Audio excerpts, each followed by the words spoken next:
Első rész. Tom Sawyer egy fiú. Egy kis városban él. Tom sokat gondolkodik. Nem szeret mindig dolgozni. Inkább játszani akar. Néha bajba kerül. De Tom jó szívű. Ez az ő története. Tom reggel felkel. Az ablakon kinéz. A nap süt. Hallja a madarakat. Ma nem akar iskolába menni. Inkább kint szeretne lenni. Tom terveket készít. Valami izgalmasra gondol.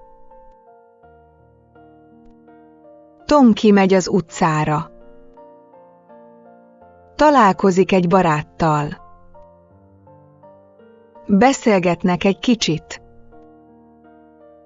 Nevetnek együtt.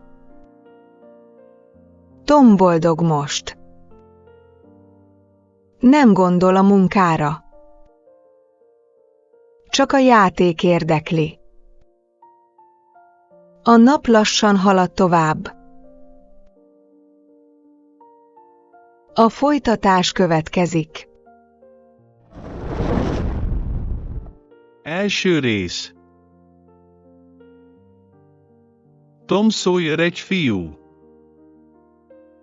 Egy kis városban él. Tom sokat gondolkodik. Nem szeret mindig dolgozni. Inkább játszani akar. Néha bajba kerül.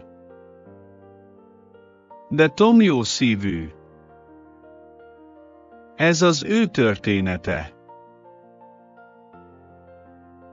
Tom reggel felkel. Az ablakon kinéz. A nap süt. Hallja a madarakat. Ma nem akar iskolába menni. Inkább kint szeretne lenni.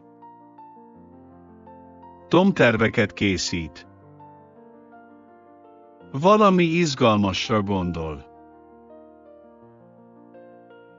Tom kimegy az utcára. Találkozik egy baráttal. Beszélgetnek egy kicsit. Nevetnek együtt. Tom boldog most. Nem gondol a munkára. Csak a játék érdekli. A nap lassan halad tovább. A folytatás következik.